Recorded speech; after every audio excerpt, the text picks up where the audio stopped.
Hey, what's going on, guys, and welcome back to Monster Tamer News, the segment on this channel where we go over the past week's developments in the monster taming genre.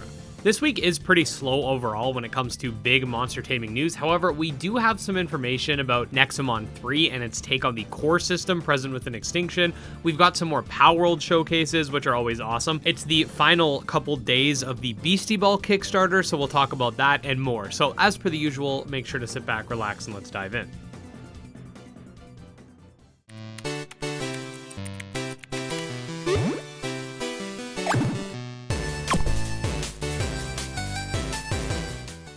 Okay, so first things first, we did actually do a showcase video of Anode recently, which was a monster taming game inspired by Digimon World. And after I recorded, they actually updated the demo, which the developer has stated is mostly tweaks and quality of life stuff. However, the combat system has changed in that you and the enemy now both share a TP stat, which according to the developer is similar to the memory system from Digimon TCG. I will leave a link to the showcase below if you're interested in checking it out. The Beastieball Kickstarter is over tomorrow as of the time of this video going live, and it's currently sitting at $140,000 Canadian of its $90,000 Canadian goal. I will leave the Kickstarter breakdown video that we did in the description as well, but essentially this is a monster taming RPG with sort of a volleyball twist to it, in that there's turn-based combat themed around the sport of volleyball. It's a really interesting concept, and I love this type of innovation in the genre, so definitely give it a look-see, and if you decide you like what you see, definitely consider backing. All right, next up we have some information regarding the equipment system coming to Nexomon 3, courtesy of the developer on their Discord server, and also courtesy of Nazir, who was able to screenshot these for me.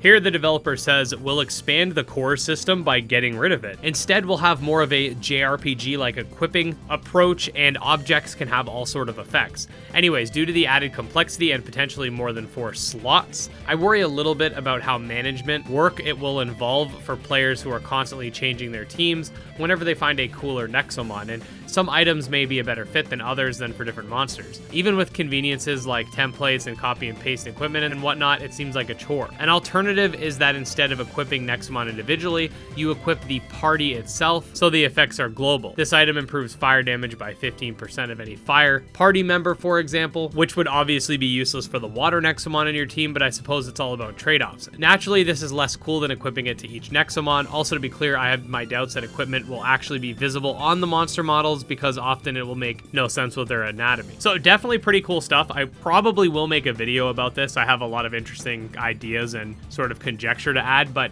always nice to see some Nexomon news. We've got a couple of new Palworld monster showcases for this week, which I've got to say, I've been really digging these, and I love that the developers are doing this. It's so much cooler than just showing a monster, but let's check both of them out.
All right, next up we have the rapid fire news for the updates that don't require lengthy explanations. First things first, we got an update for Temtem, which is dubbed 1.4.1. It's basically just balance and adjustments for the 1.4 build. Here we get a look at the area maps for Isle of Swaps. a look at Omega Monsters Overworld, a new monster for Alien Tamer, and confirmation that development is back on from here on out. There's also a combat prototype coming soon. Bloxmons is also back and showcasing something new. Here we get a new monster for Kitomon, the hub area for Aethermancer, a new step form for Gremlins, a new monster for Moncraft, we got a new clip for Elements, a showcase of following monsters in the 2D areas of Mythcaller the Nightmare Shaman,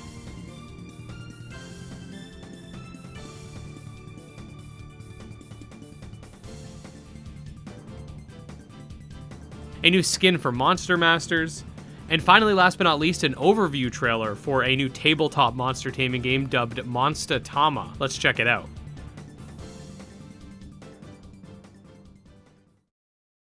Sometimes in Monster Tama, there'll be two monsters that you're able to tame that are worth the same amount of renown. For instance, this Tupor is worth 2 renown, and this Wizant with its Wisp is worth 2 renown. I see people say it doesn't matter which one they tame, they're both worth the same amount of renown. But there are reasons why you may want to tame one over the other. The first thing to consider is how other cards in the biome may interact with the one that you tame. For instance, if you think your opponent has a Diacache on their team, the Diacache will discard the single Wisp on Wizant, making Wizant end up only being worth 1 renown, whereas Tupor will be left unscathed. The second thing to consider, if we assume we tame Tupor and then end up discarding Wizant, when we shelter our team at the end of the round, Tupor will be in the shelter. Everything else in the discard goes to the supply, and we'll be able to use these cards in our supply for the next round. So, if you have a preference over which card you want to use in your path in following rounds, you may want to discard that card and tame the other. And there you go, guys. Not a crazy busy week, but still somewhat of a decent flow of content nonetheless. That being said, if you do want to stay up to date on all things monster taming, definitely subscribe to the channel for daily videos. You can check out my Twitter, Discord, and Patreon linked below, and feel free to leave me any video suggestions in the comments too. Just wanted to say special thanks to our patrons, especially Jim Hamilton, Dro Ghost, Dark Persona, Exodus, and Candy Morency, and we'll see you next time. Peace.